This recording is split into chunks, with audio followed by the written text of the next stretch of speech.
Millennials, millennials, millennials. Millennials are now the largest cohort in terms of generations in the workplace, and they are in the leadership of organizations. Today, I talked to an extremely successful millennial leader of a construction company. He is the president of K&D Landscaping, and his name is Justin White. It's great to have Justin back on Construction Genius.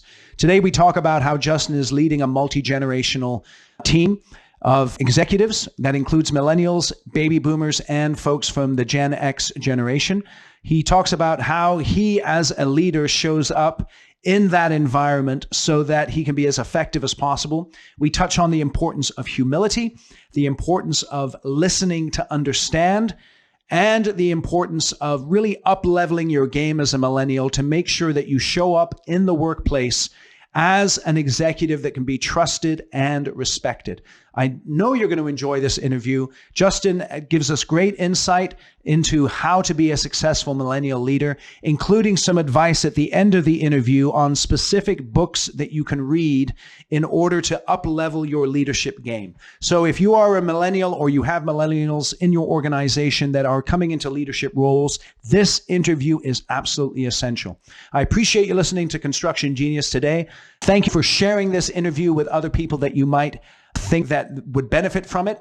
And also thank you for giving us a rating and a review. I tell you, I just finished the interview with Justin, so you can tell I'm kind of pumped up about it. But we really do appreciate you listening to Construction Genius. And feel free to reach out to me on my website, ericanderton.com, if I can help you in any way with the leadership team in your construction company. And also connect with me on LinkedIn. Eric Anderton, I'm there all the time. And we get to know one another there as well. So thanks for listening to Construction Genius today. Enjoy the show. This is Eric Anderton, and you're listening to Construction Genius, a leadership masterclass. Thomas Edison said that genius is 1% inspiration and 99% perspiration. If you're a construction leader, you know all about the perspiration, and this show is all about the 1% inspiration that you can add to your hard work to help you to improve your leadership.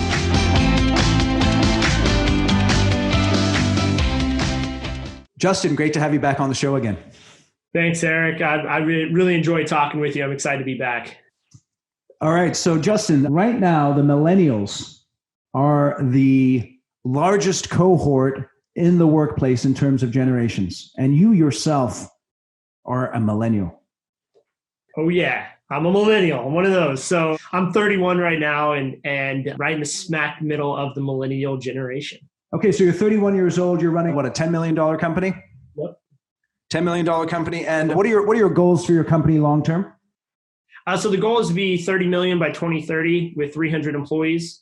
And then beyond that, I want to grow a family of companies that, we really don't have any ceiling on that growth, but we just want to continue our trajectory to 50 and possibly 100 million in long term. Excellent. So there's no lack of ambition. There's no lack of drive there.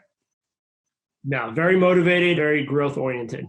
Okay, so I'm tired of hearing boomers and folks like me, Gen Xers, complain about millennials. I think you're a good example of obviously a millennial who's not like the stereotype. Why have you had success, do you think, in your workplace with millennials, and how do millennials fit into your organization? Yeah, there's a lot to unpack there. So I think first off, a lot of my success has been deeply rooted in the way I grew up and growing up within a, construction family. My uncles worked construction. My dad started my landscape company, our family's company, right around when I was born. So I really grew up as a hardworking, construction, hard work ethic, wake up before the sun comes up, get home at sundown type of family. We grew up on a farm raising pigs and goats and, steer and all that kind of stuff and riding horses. So I think the idea of getting up early, having a strong work ethic, and just putting in your time and not feeling like anything is given to you, you really have to earn everything. That type of value system was instilled very early in my childhood, and it's carried through into my career today. So, I contribute a lot of my success to my parents and the way they brought me up, which is a little different than a lot of my peers. So that's interesting because, the word that popped into my head there is environment. Mm-hmm. Yeah, absolutely. Environment's huge. And so when we make sweeping generalizations about a group of people, we often miss the impact of individual environments or small family dynamics or group dynamics that really affect how individuals behave throughout their life. Yeah, and I think one of the largest misconceptions of millennials, whatever it is, the reason is because we're judging based on the loudest 5% of the generation. Yeah. And and man, there's a lot of entitled, quote unquote entitled millennials out there. And the problem is they're very loud and they're very disruptive, and they command a lot of attention from the business community.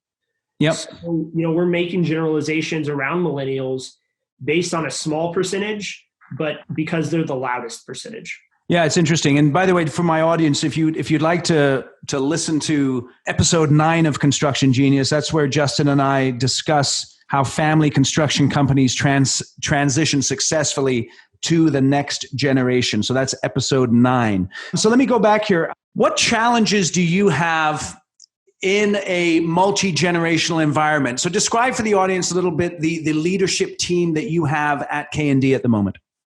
Yeah, so we have 4 distinct departments, one being our maintenance department that's led by my brother, Shane. He's 29. We have our commercial bid build. It's led by a gentleman named Alex. He's 29. We have our residential design build, and that's led by a gentleman by the name of Jeremy, and he's in his mid-30s. And then we have our CFO who handles all the admin and back office department.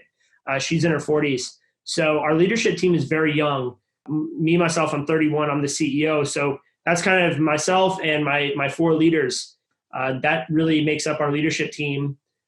But I have added more people to our leadership team. So the founder, my dad, Kendall, he's on our leadership team. He's in his mid-50s. We have a gentleman by the name of Jeff. He's in his 60s. He's on our leadership team. What does he do?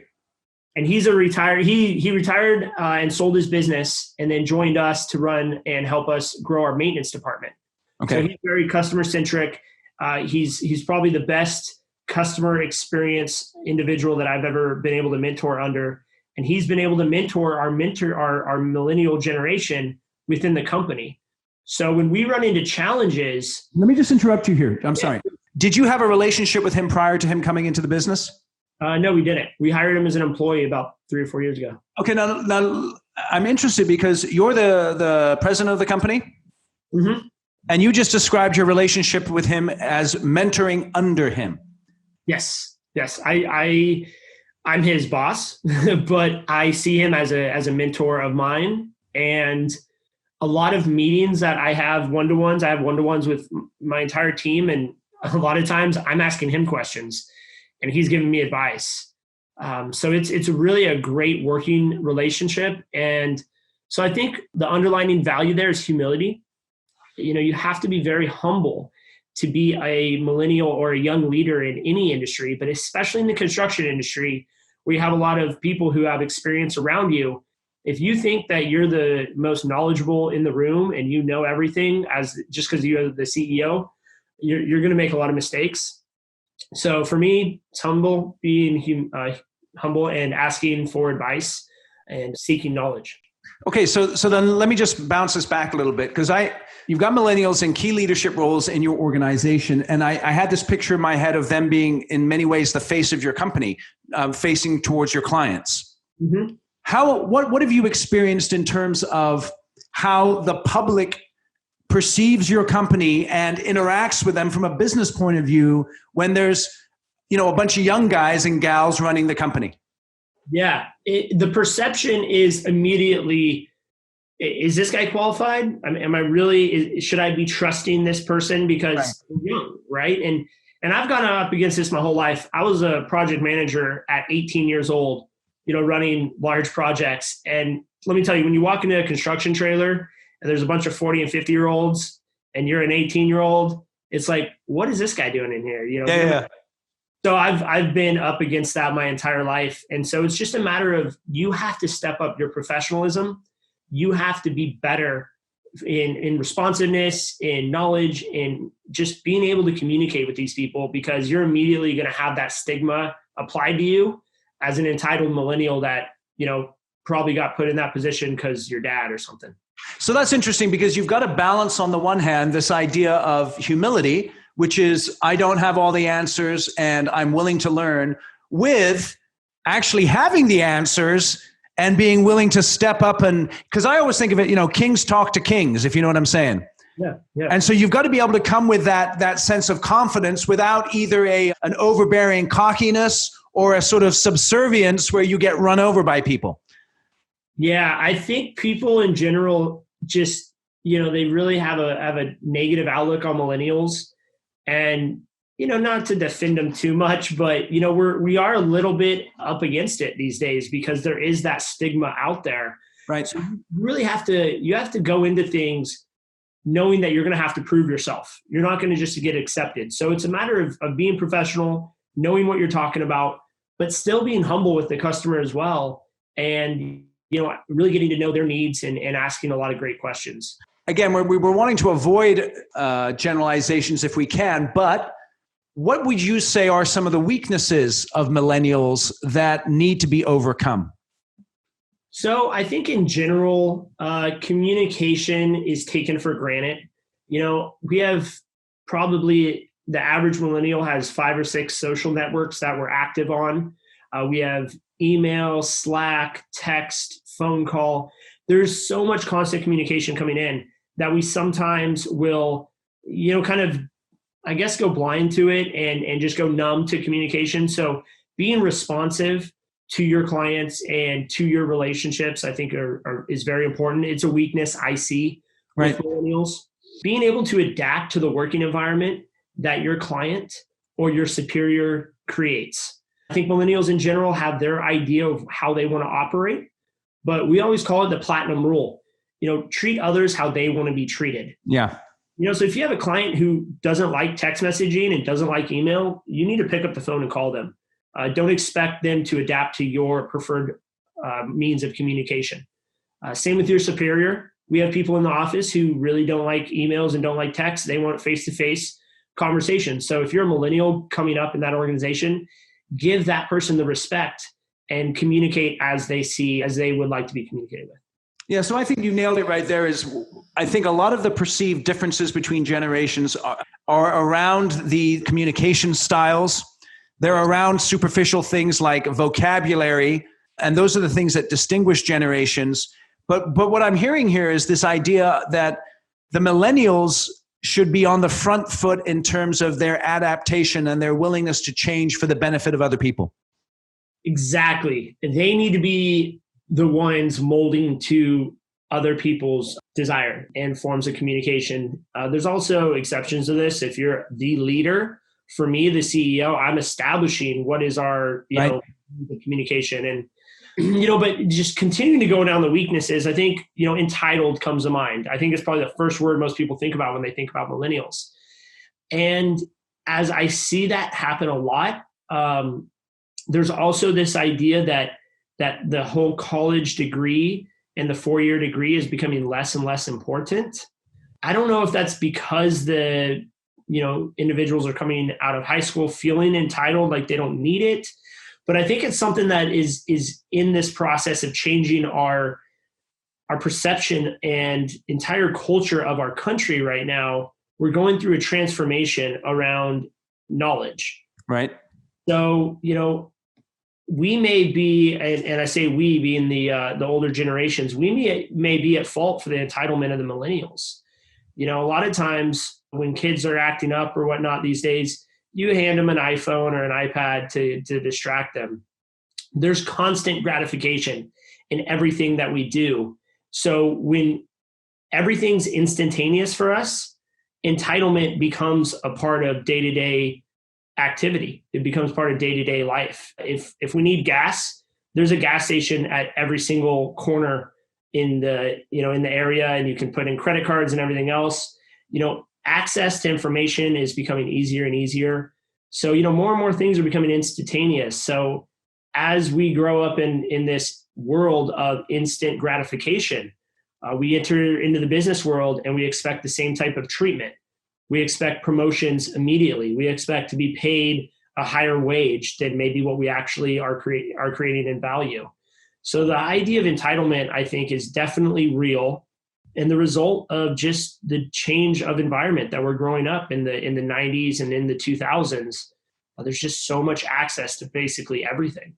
It's interesting how you connected that idea of entitlement with instant gratification, and the technology piece was tied into that as well. So we live in this technology-rich world where instant gratification and access to information is just at your fingertips, and that can change the way our brains function and the way that we perceive life and the processes that we need to go through in order to build a career.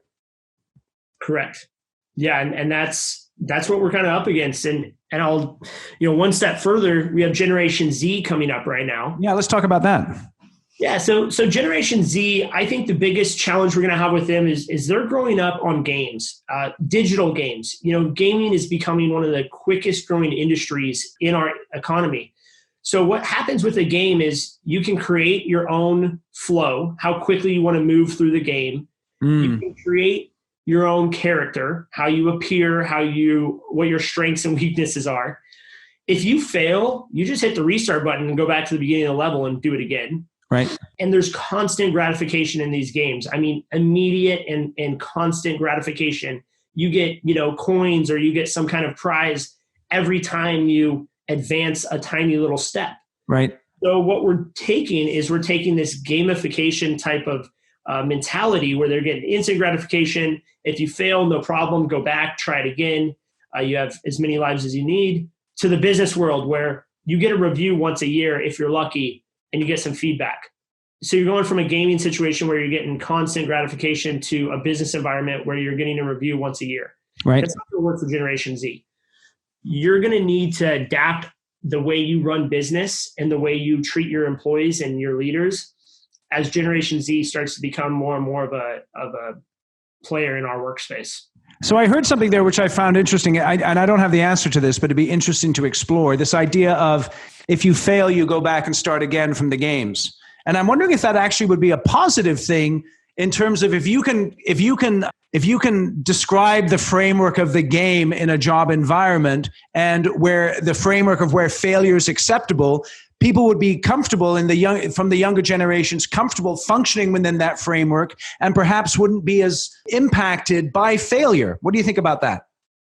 I like that. I actually haven't thought about that angle, but failure is so key to success, and failing often is something we talk about, but failing cheap also. Yeah, that's good. Fail often and fail cheap. Right on. I love that one. So, I like that take on it. We're yet to really find out how they're going to impact our economic situation and our business. But, the idea of failing and, kind of creating more of a game environment in the workspace, a great way to motivate people and, encourage that type of risky behavior.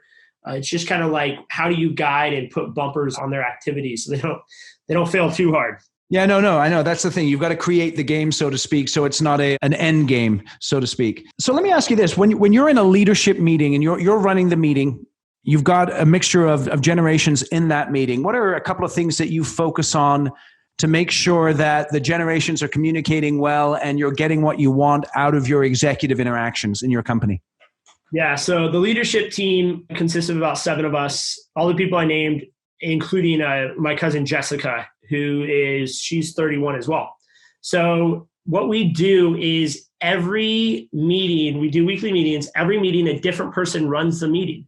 So I run a meeting every, 6 weeks or 7 weeks. In between, we have each person that runs the meeting. They're in charge of we have a pretty set agenda, but they're in charge of making sure that we don't get off topic. They're in charge of moving people through the meeting and making sure that they ask questions when things are, needing more clarification. Why do you do that? So it's to give them a sense of leadership. It's to help them understand what it means to run a meeting, because it's not easy to run a leadership team meeting. If anyone's ever been in charge of one, it's definitely nerve-wracking. You have some serious horsepower in the room. Usually these are the highest paid people in your company. They're very qualified. So the idea of getting them exposure to that type of leadership is really important. And it gives them a sense of, a sense of, well, I hate to say it, but entitlement. It gives them a sense of feeling like they are part of the team and they matter to the entire leadership team. What do you do then in your leadership role to not grab the reins when the meeting is not going the way that you want to? Very good question. So I have a hard time with this, and I'll sometimes get out of meetings like, I wish I didn't talk so much. Yeah, right. I really go back to asking questions. And my goal in every meeting is to not provide any solutions. Immediately, I'm a solutions-oriented person. I want to work the plan, I want to work the problem, and I'll get you a solution very quickly. But that's not really the best way to go about, I think, solving problems in your organization. You need to inspire the right type of discussion. So you need to ask questions to get the leadership team to come up with the answer. Think about how powerful that would be if you're selling your business, right? Think long-term. If you had a potential buyer sit in on a leadership team meeting and the CEO did nothing but ask questions and the entire team solved all the problems of the organization. Right. That's really true succession planning at its finest right there. Well, it's interesting because I think one of the struggles that a lot of leaders have is this perception of themselves that they need to be the hero. In other words, they need to be sort of, here I come to save the day. And they like that and they get a kick out of it. So is that something that you struggle with, or how do you overcome that if it is something that you struggle with? Yeah, it's day-to-day self-awareness and being aware of how you're impacting your team. And during the growth period, when we were a smaller company, you had to be that guy. You were running jobs. You were on the tractor, maybe. You were closing deals. You were doing everything. You had to be a solution-oriented person. As you grow to that, 80, 90, 100 person employee business, you have to start to become the opportunity seeker and not the problem solver. My philosophy is, as the CEO or leader of the company, your job is not to solve problems. Your job is to find opportunity and communicate the vision of the company to your team. So let's just talk about that real quick. The difference between opportunity seeker and problem solver. Describe that a little bit more. Perfect. So problem solver is something we can all relate to, right? We have a problem and immediately in your brain, something pops up, says, oh, I know the solution. Right. And you can say it, but what are the chances of that employee is going to buy into your solution? So I'd rather ask a question that prompts that employee to think deeper about the issue, and hopefully they come up with a solution that we agree on. If they come up with a solution that is just not the right, that it's not going to work because maybe you've been in their shoes, you can continue to ask questions and help them kind of come to the best solution possible. So it's really prompting your team to come up with the solutions instead of coming up with them yourself. As an opportunity seeker, it's finding out, what does your business need tomorrow? What does your business need next year to continue to advance towards your 10 or 15-year goal? Do you need bank financing? Do you need a different client base? Is your ideal customer still your ideal customer? These types of high-level questions and opportunities need to be sought out by the CEO, because everyone else in your organization is going to be way too close to the day-to-day to be able to see those types of things coming at the business. So that's interesting, because as you take so to speak, a back seat in the meeting, it gives you an opportunity to have a bigger picture look at the company and keep in mind your long-term goals in order to be able to see how the short-term issues are impacting those long-term goals. Exactly. And I always like to say, take a walk across the street and look at your business, because you need to have a perspective that is not inside looking out, but outside looking in. Yeah. That takes a lot of discipline, though. It does. It takes a lot of discipline and a lot of practice. And like I said, the first step is self-awareness and creating a purpose for yourself within your company. So that's interesting, because I do think that you've got to be patiently impatient with yourself, in the sense that once you are self-aware, what happens when we become self-aware, sometimes we can become bummed out. It's like, oh man, I'm such a loser, and I'm supposed to be the leader of the company, right? So that self-awareness then is coupled with incremental improvement and incremental growth in terms of where the business is going and how you're doing as a leader. Yeah, and it's funny you mentioned that, because just last night I was questioning how I handle myself in the office. When you're very self-aware and you meditate often, you start to kind of second guess some of the things you do, which is natural. Right. You have to be very careful. It's a fine line between overanalyzing how you act and just being self-aware of your impact on others. But it really does start to lead to future growth and more of a profitable and better growth for the company when you're out ahead of things, looking forward. And so perhaps this would speak to, and again, I'm making a general statement here, but millennials are, I think people would describe them probably as a little more self-aware than baby boomers and maybe Gen Xers. Maybe this is a good way that millennials can take that and really think about how they might be able to improve as a leader, not just be very aware of who they are, but perhaps how they could improve and grow over time. Yes, definitely. I do agree with that. I think millennials are naturally more self-aware. So then let me ask you this then. As a millennial, let's say you're in a leadership role and perhaps you've just entered into a multi-generational leadership role. You're in your early 30s and you've got guys and gals who are in their 40s and 50s, and you've got folks who are in their 20s and 30s. What are some words of advice to a new, fresh millennial leader? What are some words of advice that you would give them? Yeah. So first off, our natural instinct is to go in and prove that we are worthy of being in the room. Right. We want to tell them how smart we are. Mm. So my advice is listen to understand, not to speak. Mm. So we always listen to speak. We're listening. So that way, as soon as you get done talking, I'm going to speak to you about how I can add value and how I relate to you, and maybe a story that relates and brings us together, connectivity. So instead of focusing on what am I going to say next as the person is talking, just try to understand what they're saying. And instead of responding with, oh, and yeah, by the way, I did this at my last company and we had this tell me more about that. What were some of the challenges that you faced when you went through that? Did you ever fail when you were going into that situation? So when you start to listen, understand, and ask more questions, you gain knowledge, which is super important. And you also create a better conversation and a more intellectual conversation with the people you're talking to. That creates respect and gives them the opportunity to help coach you through some situations that you may not be seeing. Okay, so listen to understand. I really like that. Any other words of advice for a new millennial leader? Maybe one or two more. Yeah, be humble. Obviously, Yep. just try to know what you don't know. Also, is continue to seek out knowledge. Obviously, it's listening to understand, but really, go beyond just the group that you have and try to find mentors that you want to become, but not necessarily within your organization. I really like to have a mentor in the organization. But for me, a couple of years ago, I went out and I found a landscape company who was at 30 million.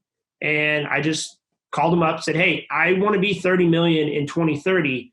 You're doing 30 million right now. Can I take you to lunch? And it was like, yeah, sure. And so I've been talking to him for the last 2 or 3 years, and it's been a great relationship. Is he a competitor? Kind of. We're starting to be more and more competitors. Yeah, interesting. But he's all for it. It's a friendly competition. So, we kind of have a handshake deal in regards to competition. But, I would say if your goal is to become a CEO, find a CEO or a business owner that would mentor you. If your goal is to become a senior project manager, find a senior project manager that you really respect and just see if you can take them out to lunch every couple months and try to learn from them. So that's really good. That's really good. So listen to learn, be humble, or listen to understand, be humble, and then seek a mentor that reflects your goals and your aspirations. Yeah, absolutely. Excellent. Justin, as we're wrapping up here, one final question. What is one book or maybe even one podcast that a millennial leader should either be reading or listening to? Okay, I think on this one's going to be the 21 Irrefutable Laws of Leadership by John. Okay. He walks you through 21 laws of leadership that are timeless. He's a great reader. You can get it on Audible and listen to him. He's a great speaker. but it gives you some really plug and play tools to be a better leader. Okay. And when you're a better leader, you create better leaders and you really bring everyone around you up. So that would be my number one recommendation. All right. So the 21 Irrefutable Laws of Leadership by John Maxwell. Yep. Excellent. That link will be in the show notes. Justin, I really do appreciate your time. And 2030, I'd love to have you on in 2030 and see how you're doing with that $30 million goal. You can count on that. We'll definitely be talking between now and then. And I'd love to sit here in 10 years and tell you about all of our failures and success over the last 10 years. Right on, dude. Thanks very much for your time. Awesome. Thank you. See ya. Thank you for listening to this episode of Construction Genius. Hope you found that 1% of inspiration to help you in the next few days.